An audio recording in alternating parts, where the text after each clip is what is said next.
Hey everyone, welcome back to another episode of Ult In Ten, and I have a very special guest with me today.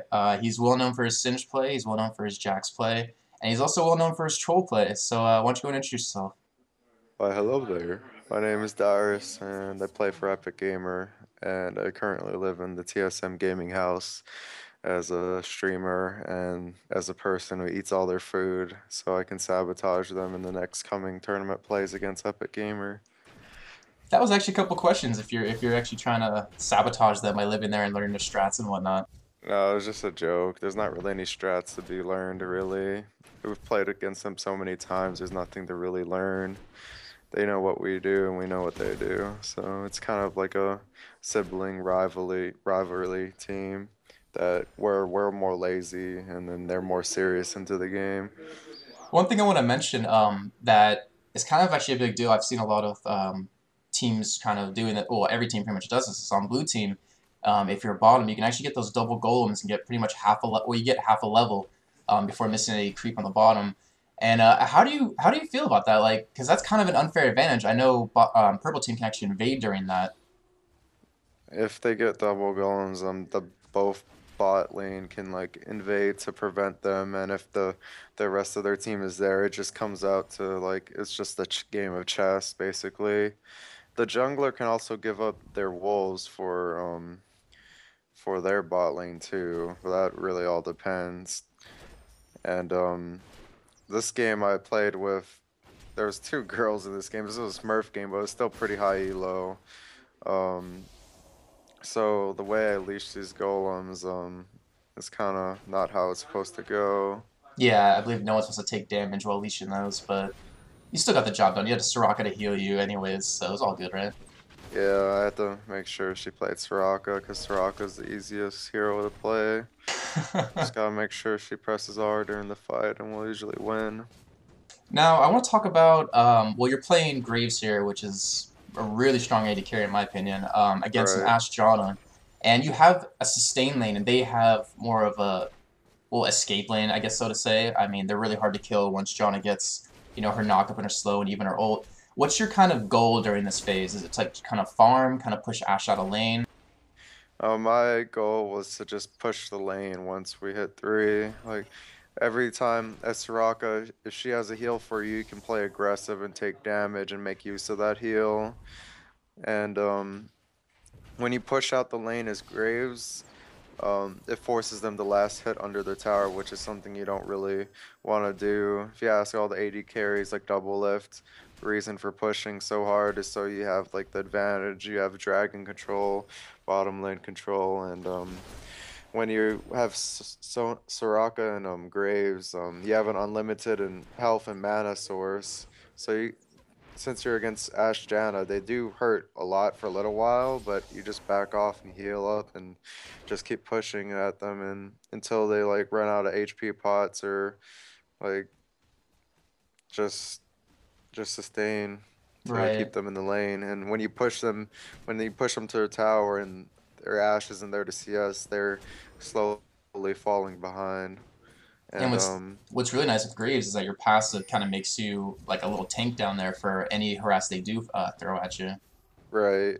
You can keep refreshing your passive while I don't really pay attention to that. I just think he's OP, that's all. He just, I don't know, he's irritating to face against. There's not really any big counter to him. He's just OP. Yeah, I believe at level 6, you can actually take down their support player with just like your QE-R combo. Well, at least get them Right. extremely low. As long as if you just harass them a little bit and do the burst, and if they don't react with a heal or flash, then they're gonna be in trouble. Like against Graves, you have to build like a Doran's or two, otherwise you're just gonna get bursted. And then once he gets eye edge, his crits add in with the burst, and he just gets ridiculous late game with his like all of his skills are useful. Like there's nothing bad about like late game. Like his E gives him attack speed and everything, and you can choose when to push or not. So you just have full control over the lane when you have Soraka and Graves. And your W as well. I know there's a clip gonna be coming up here a little later that it's really important to use well. You can use it really easily for escaping and whatnot, and most Right. people will kind of undervalue that. And I noticed you pushed Ashe out of lane by that harass by constantly pushing and Eing in and queuing her. and she actually had to back, which gives you a huge level advantage, if not also gold advantage. Right.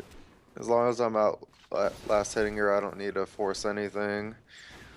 And when you W them, it forces them to like back out. They can't really see anything unless you attack them.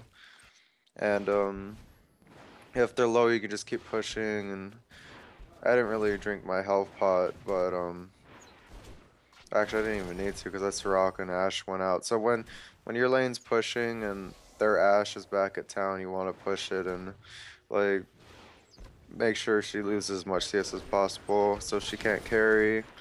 And that's pretty much your job, just farming and not dying and seeing if you can kill the other two dual bot. Now, did you start with boots because of their Maokai jungler and their Ashe slow I instead of like a started with Doran's blade? I started with boots because I was against Janna and Ashe, which means they, even though it's Janna and Ashe, they have low sustain. At level 1, if Ashe crits me with that shield, I'm screwed, like, for a little while. So I needed some kind of sustain. Whether, like, boots is, like, the safest you can go, really. And, if I go Doran's, I'll have, like, a lot of damage, but then, you know, Soraka doesn't really get her heal up until, like, level 3 or 4-ish. If I went cloth armor, then that'd be overkill because I already have Soraka. So having boots is good for chasing, getting away, just good in general. It's just a safe pick unless you're against certain heroes like Pantheon or Tryndamere, like someone you need to get cloth armor against. That's a different case. But this is bot lane. Like when you push really hard, you want to have boots. So when you see their jungler, you can react. Yeah, and especially since you're harassing so often, the boots combined with your E make for some really good damage on them. Right. We actually have a question from the community. Priority One from the League of Legends forums. He asked kind of an important question. Where do you feel Corki stands in comparison to Severe, Tristana, and Graves in bot lane? Corki has always been a really strong bot lane hero. He's equal to Graves, and I don't see why you wouldn't pick um Corki over Ezreal. I mean, Ezreal is just good for poke and winning early game, but like when you run poke comps, but you might as well have Corki because his ult poke and like his burst damage is just as good. Like it doesn't matter if he's tank or damage, like his E has armor straight. Like everything about Corki does damage. Everything is useful about him, just like Graves and just like a couple of other heroes. Like everything just does damage. You could like even go solo lane with him and he'd be safe because he has an escape. So where he stands is he does have low range, but in terms of like an AD carry, he's very strong. One thing I want to point out there, that Maokai gank that just happened, you used all of your skills to your advantage, which is clearly like a sign of a good player and a great player. You dashed between the two bushes, and then you put your smoke screen down so Maokai couldn't twisted, or was it, or he couldn't get to you. Let's Twisted just say that. advance. Yeah. So that was actually really smart, and I wanted to point that out.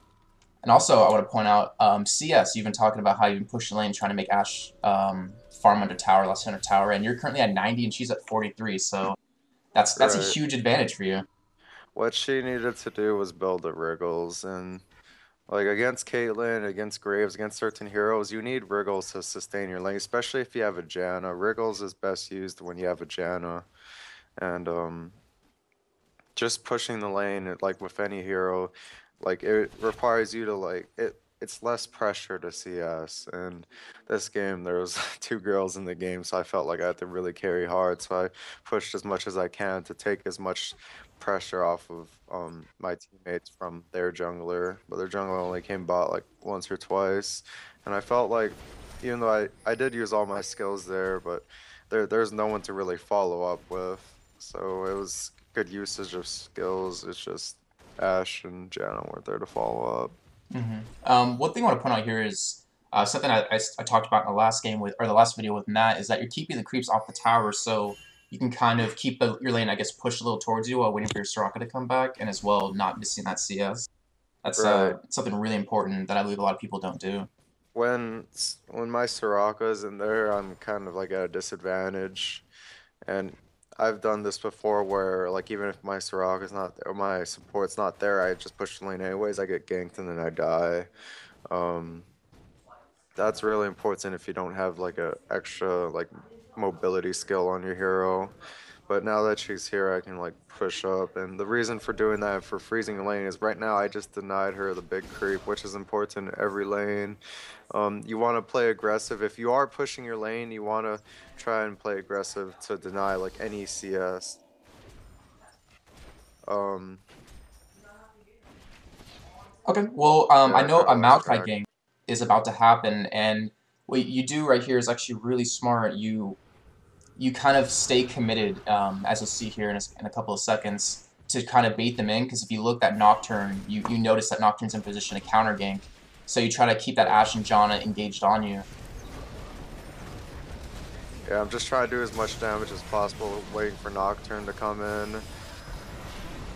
And that is one huge thing is that a lot of people don't notice is that if your jungler's, well, assuming your jungler is smart and pays attention, they can get that counter gank off, and by staying in and baiting them, especially with a Soraka with her heal and ult, you can easily pick up 2-3 kills off of that.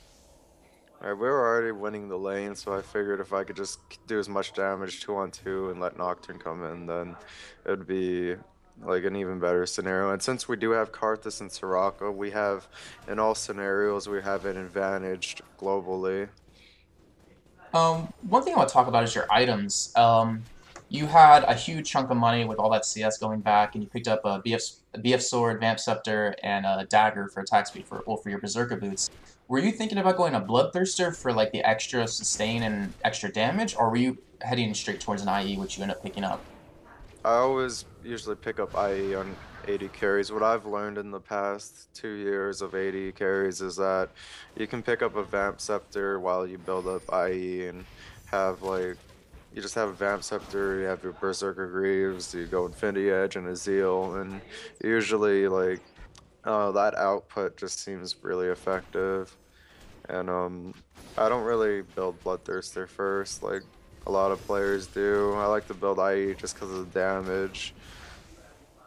Yeah, especially on this. Well, I want to talk about something here real quick, and I'll go back to that. Is that you know you're dead here, and a lot of people what they don't do is they don't. I mean, they try to keep running away, and what you do is you ended up getting that Ashe kill because you stayed committed to it. Like you knew you were gonna get away, so you kept fighting, and something no one ever does that in the mid to low elo, and that's one of those things that make you a good player and a better player.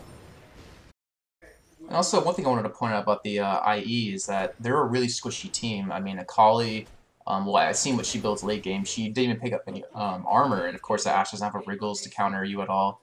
And that Janna is squishy as hell, so the IE, I mean, is obviously like a really smart choice against this team. Yeah, yeah, it is a very good choice against. I is usually good against everyone as long as you. The reason why I didn't pick up Bloodthirster is because I have a Soraka on my team, and she can usually heal me from like all the bursts that happens. And if I do as much damage as possible and I get sustained back from the Vamp Scepter and IE, then I'll be in a really good spot. So my goal this game was to just get max farmed and like carry from behind Poppy, Nocturne, and Karthus, and just have Soraka. Like the Soraka Karthus metagame is just really really strong. Just because good globally, good end game, and good early game. There I gave Karthus a kill, and yeah, it's just really strong. As you can see, we're kind of transitioning from that early game to like a mid-late game where you guys are starting to group up and try to gank a little bit. What's your kind of goal through this before you hit, really late game? My goal is just to like be with my team when we're gonna try and burst someone down. With Graves, if my stuff is all up, like my ult, my heal, my flash, everything's up, I want to try and fight and punish people. Nocturne kind of gets caught there. Or Nocturne, that game wasn't really the smartest. Okay, So let's go to a community question actually, because I know your Mordekaiser troll is pretty fun to watch. Stone Brewing from Reddit actually asks, do you think we might see any teams using Mordekaiser in upcoming tournaments, or is it just too reliant on CC heavy team comps? Mordekaiser does rely on CC heavy team comps. As long as you have like a Skarner or Alistar, you should be fine. He won't be used in upcoming tournaments as much, just because I don't know. You can people just walk away from him. You just required to need help from your team. But if you do catch someone, um, there was a time where I played Mordekaiser and we won a team fight, and instead of backing, we just sat in a brush near Baron, and we just killed that person and made that person tank Baron. Like that's a uniqueness of Mordekaiser. You can make him really useful, and you can push farm really hard.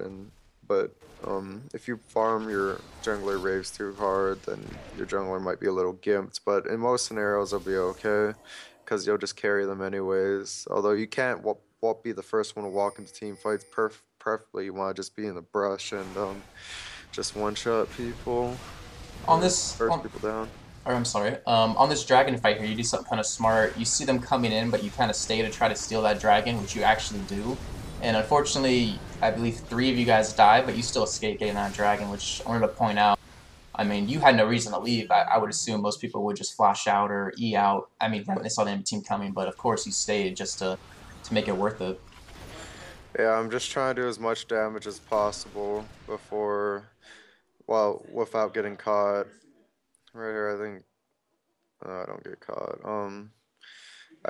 You just want, as an AD, like Chowk said, every attack is like a successful, like, DPS, like, damage done and how efficient you're being. If you just E out right away, then you're not really being that useful. You as an AD can tank damage too, as long as it's not, like, too much. And if you're auto attacking, you're gonna usually win, like, 1-on-1, 1-on-2 with the damage you do. So right there, I just did what I could as long as I could and just backed out at the last moment. Yeah, and it worked out. You picked up that dragon still. Unfortunately, 3 people died, but I mean, you still at least got that dragon and stopped them from getting a huge advantage from it. Right. I have a question here from, well, it's actually 2 people asked this. Penguin from Reddit and Zydol from the League of Legends forums. And he asked, or they both asked, what role do you feel is the most, or has the most impact on a solo queue game? In a solo queue game, it has to be the jungler. Just because top lane, if you get camped by a jungler and there's nothing you can do, like it's like rock, paper, scissors kind of in terms of like what you can do. If you're top lane, you're usually gonna be farming. If you're bot lane, you're gonna be farming. As support, you're definitely not making a pack as support. If you're mid lane and jungle has the most presence because as mid lane, you're in the middle of the entire map, and you could choose to either go top or bottom and influence the game that way. If you're top lane and you have like a global ult, like maybe your GP, you can influence the game through that, or you can like snowball your lane. But as a jungler, you usually want to, depends on like what summoners they have. Like you want to know if an enemy doesn't have flash up so you can gank them. Like junglers like make stuff happen. If it was just a 5-on-5 where everyone was in the lane, then there'd be no one missing at all. Like the jungler's always missing. It's like the random generator, like number generator of the game. That actually leads me to another question a person asked about being top laning. If you have a global ult, you can impact the game. I have, let's see, Metalhawk from Reddit asking, why do you more often than not take teleport on top, or for top, on certain champions and not on others? It really depends on the situation. I like taking teleport on a lot of champs because usually I'll get ganked a lot, and if I die, I can teleport back to top. If there's certain scenarios where I could teleport to dragon area, get a couple of kills. There's like a global threat on the map. You can split push. Certain heroes you need to do damage though, like Rumble. You either need to survive your lane or barely kill someone. The reason why you take Ignite is so you can finish people off. There's been many times where I go teleport and someone barely dies, and then I wish I had Ignite. But teleport, as long as your team is doing okay, you'll be better off in the long run. But if you have a team that's not so good, then you'll get screwed because you have nothing to TP to, and you won't have that much control. So TP is just for like sealing the deal, kind of, when if with split pushing, like where you go bot and then you just like TP to the fight. And it's like 4-on-5. Now it looks like we're heading towards late game, or more late game, and I'm noticing you're trying to keep lanes a lot, really push, trying to get those first towers down so you can put a little more pressure on the map and a little more control. What's your, well, besides winning, what's your goal, like late game and in a team fight kind of thing? Just being positioned, being out there, being ready to capitalize on mistakes or to poke people. I want to take all the buffs because I can't rely on anyone on my team almost. As an AD carry, you need to carry them pretty hard. At this point of the game, this is where AD carries just usually shine and just auto attack people, and everyone just pretty much dies. Grouping up at this phase is really important, and being in the right position is really important. And noticing the fight And here after Dragon, they actually focus you really hard here, and it actually looked like a lost game because that Akali was just so fed from that Nocturne doing some failed ganks and baiting Karthus. But this is kind of the turning point that Karthus is running Revive Telly, and he actually comes in and gets a really good play here. When you saw this happen, what was kind of going through your mind, like when you saw that he picks up this quadra kill and you think you could actually turn this game around? uh, I was mad that Miss Whiskers didn't focus Akali who was attacking her, but it ended out okay anyways. Uh, the start of this fight, I kind of got caught. Like right now, I don't even know what the rest of their team was thinking. They should have just ran away, and it would have been so good for them. But they gave all the sprees to our Karthus, who is just gonna now kill everyone, even when he dies. But that fight, I didn't have anything up. Like I didn't even have my E up because I wasted it poking. I poked too hard, and they just all came onto me. Like only reason why we won that fight is because of the teleport revive thing for with Karthus. Okay. You were farming bot lane here, and you notice you're starting to head for Baron, so you try to head back. Um, One thing a lot of teams do is if they see someone at bottom lane who doesn't have a way of getting there quickly, they try to rush a Baron. And they actually baited you, or baited it right here, and caught you off guard. Yeah, I saw the arrow and I was like, "Fuck, guys, this is a trap! Run, run, everyone!" Then I just got screwed. Like I was completely amazed at like how well like that was baited. Like that was like the bait of the century in solo queue. I've never seen that happen in a while. Like it happens a lot in high elo, but like this is like meat almost to high elo. This is like the dead zone. It's like 1900s, but not a lot of people do that, and that caught me off guard. So I was like, damn. Yeah, and I noticed one thing you actually pick up really soon is that you're noticing that Malachi keeps initiating on you, and as well as the threat of an Ash arrow. So you actually pick up a Quicksilver Sash, which later you'll see it actually saved you. And a lot of AD carries don't really buy that item and don't they kind of undervalue it. Um, Chalex likes to buy Quicksilver Sash, and you really need it against Ashe and Maokai. I was actually supposed to go cleanse this game, but I just like having heal because really good for the lane control.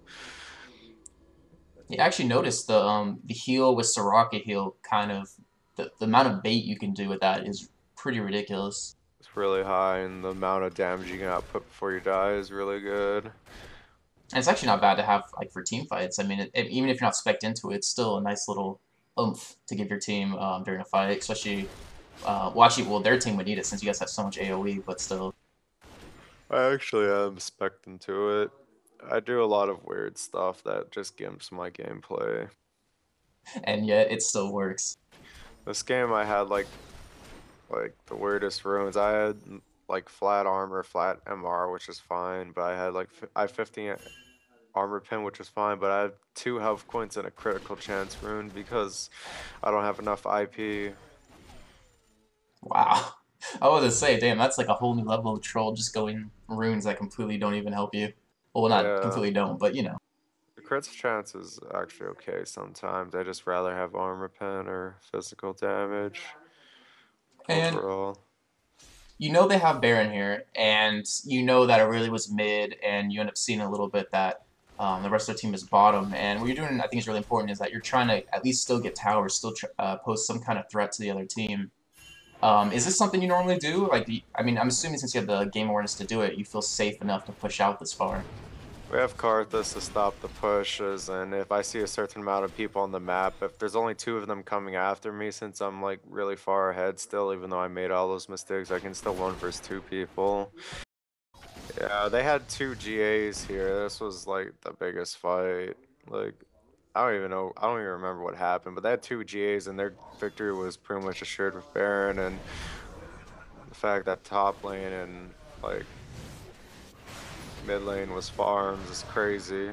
Well, what's good though is you were saying that yeah, Karthus can easily stop a push, and as well as you and Nocturne can actually keep him back because they're actually I mean they're afraid to dive you under tower still. I mean they are ahead, but that quadra kill Karthus picked up kind of made it so they're not as far ahead, and especially with you still being so farmed and so geared, you know they kind of were hesitant to do anything.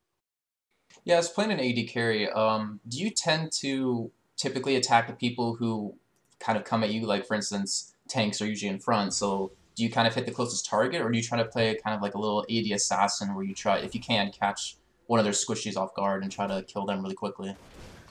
I just attack as much as possible, no matter who it is. The closest, weakest target is my target. If I ignore the tank that's going for me, and he can actually do damage to me because I'm not really like I don't really have the most defense. Like I'm just all attack. Unless I can sustain it, then I'm not gonna ignore tanks. I'm just gonna attack the person who's doing the most damage to me or my teammates. And if there's no one else to attack, if their tank is not on me, then I'm gonna ignore him. But if their tank is attacking me, then I have no choice but to attack him. Otherwise, he's just gonna slowly kill me as he tries to distract me from killing my teammates. And you guys notice Baron is up here, so you're trying to make sure that they don't get a free Baron and try to engage here. And do you want to like commentate a little bit on what happens here? Um, Ash and I mean, Aurelia goes on me, and it wasn't enough. And Yeah, they you killed tend to stay Karthus. alive with your Q. Well, I don't believe you use your QSS, but you popped your Summoner heal. You had Soraka heal. You had ult, and they pretty much used all their burst on you and just could not get you down. So it kind of screwed them over instead of bursting someone a little more squishy like Karthus down. What happened here is they focused Karthus, who had teleport revive up, and Aurelia and Maokai jumped on me, but Akali needed to jump on me too. I pretty much lived the entire fight. Aurelia and Maokai's not enough to kill you. Like I double potted here, which was really important because it was like the key fight of the game, and this is where it really like turns around. Now that our Poppy starts getting items and our Nocturne kind of gets tanky. They had two GAs, but by focusing Karthus, who does less damage than I do, was a bad idea. All they had to do was kill me and then focus Karthus after. Because by killing Karthus first, he still does all the damage, really. And I'm not sure. Poppy singled out someone that fight, and like positioning there is just attacking whoever's closest to me and who does the most damage. So I target Aurelia. Yeah, they kind of overcommitted by going on you like that. Like Nocturne was free to hit their carries, and once Karthus teleported back in, he was free to attack their carries. Uh, I have a question here, which I find is kind of funny because I know a lot of people are interested in this. It's from John T22 from the Legend Forums. He asks, "What do you find is the most effective thing to yell at your monitor to stay alive during a five-man gank?" uh, Yell at your modder more than you are. Try not to get banned for yelling at your modder. Throw your modder out the window. Yell why, Nunu, why. I All would that think throwing stuff. your monitor out the window would be not effective because then you'd be kind of out for the rest of the game. Oh yeah, he probably would be. I don't know. I think it's good for the morale, good for the heart when you yell at your modder. And you get some Makes you, exercise. yeah, you just kind of go red and like kind of, I don't know, you die inside because your hero is dead and you're dead, and now you have to buy another $200 monitor, get the blood Um, pumping. I know a lot of people like watching your stream, which if you guys haven't, you definitely should check out his stream as well as EG and support them. And also your, I believe your troll. Can you talk about that website of yours? Just go to solomid.net. That blog is just for myself for like posting references if someone wants to see something about me. I put my contact info there, what I'm really up to. I don't really go to it that much, but it was just something I wanted to start. I'm like having my own site, seeing how it would be. And it was just kind of a personal blog. And then there was like things like Tumblr, Twitter, and Solo Mid. So it was like, it was a good way to just just put reference. I don't like repeating things, so I just like to post it down so I don't have to repeat it. So I can just like reference it, reference someone to that post or area or knowledge and all that. I know one thing you on Tumblr is you answer a lot of questions. People ask you questions about gameplay or ask for help, and I know you're one of the few people out there. I know Nat Win does this as well. That actually really try to get back to the community and really try to help people out because without your fans, you wouldn't really have not really have much, but you wouldn't be able to be so influential in the game. Squeak. Yeah, I just try to stay active with my fans. I mean, there's some questions I don't like to answer because I'm just lazy and I've heard it before. But some questions where some people don't know much and they want to like have a faster way of getting better at a game or just knowing something, and then I'll be happy to answer. I just like to help people. That's all. But I'm still a human. I'm not a robot, even with my voice. I do get mad, like sometimes a little too mad, or unnecessarily mad, but I try to be good-willed most of the time. Yeah, one thing well, I mean, if you guys haven't, you should definitely check out his Twitter and follow that, and definitely check out his Tumblr. He has some pretty funny stuff up there. One thing I see you doing in this push of the game is you try to keep the lanes pushed. You lost your Baron, well, Baron ran out, and you're trying to keep lanes pushed. Now, I'm curious is why do you keep farming gold when you're already? Well, I know you pick up one more item here, but why do you keep farming gold after you have that last item? Like, you just try to keep the lane pushed, or just because for elixirs, or in case you need to do like an item change later? There's a point in the game where you don't want to really farm gold anymore, but I still wasn't there yet. There's still more effective items to buy, like GA and like another Phantom Dancer. I just felt like I might as well take it since my Nocturne, and I feel like I'm the one carrying, so I just might as well just carry, I don't know, I just like to farm even though I don't need gold anymore. I like to see the number go up He likes to on turn a my, little Asian. yeah. Little gold farming. One thing you do here, which I honestly never really see, and I actually really never thought of too much, was you pick up a second Phantom Dance instead of your boots, and you sacrifice about 20, 25 movement speed, but you gain so much more. Can you explain a little bit about that? You attack people and you shoot people like a machine gun and they die. That's all that happens. People just die. You don't really need to chase people down or anything. Because you generally, when you attack and you're the AD carry, you just want to do as much damage as possible, and you don't need HP if you're getting them all back in damage. So you might as well you want to crit as much as possible, do as much output.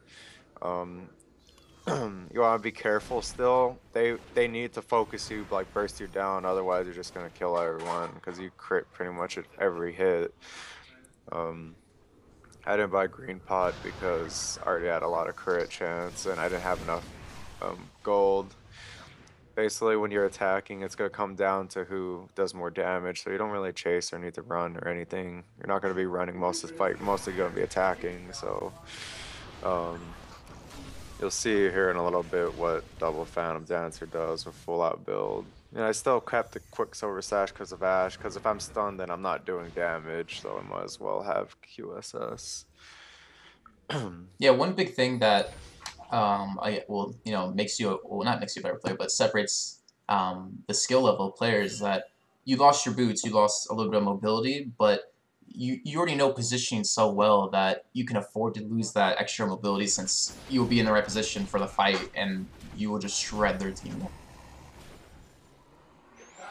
Just make sure you're not the first person into the fight and you'll be okay. There's no big secret of positioning, it's just like a regular strategy game where you put the tanks in front, healers in back, and casters and DPS in the middle. And then if there's a certain support or tank that's trying to get their DPS or bruiser or assassin off of you, then they'll do that. It's just not. I mean, it may not be basic for the newer players, but like the ones that've been around and just play RTS and MOBA, you just attack people.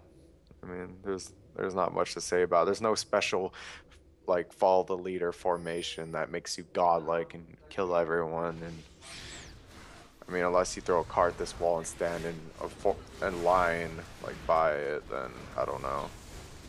Yeah, actually, Ash hits you right here with that arrow, but you kept your QSS for that Aurelia stun, which is really smart because you knew, I mean, Ash's arrow stun would be down by the time they actually got to you. Yeah, I kind of eat away by panicking because I don't want to die. And one thing that I noticed you do, watching a fight a little later, but you once you do get low and they're still fighting, instead of just letting yourself die, you actually like kind of got away really quickly, and poked a little more instead of trying to tank them, just so you can get that health back with your bloodthirster. Do you Right, tend to as do that a long lot in fights? yeah, you do that with every AD carry. Chaux is probably the best AD player I've seen that can do that the most.